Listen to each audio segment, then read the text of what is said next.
Hey guys, in this video I'm going to show you how to recharge your TapTap Send wallet. Now, to recharge TapTap Send, go ahead and launch the TapTap Send app, go ahead and log in, and then if you scroll down you'll see the wallet section.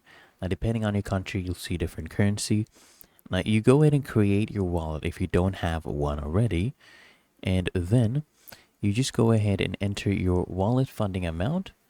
So right here, you enter the amount and you will go ahead and click here on continue. So we're loading up something to our wallet. Now, here you'll see a payment method. If you don't have a payment method yet, you can add one. And you just need your account number, expiration date, and CVV code.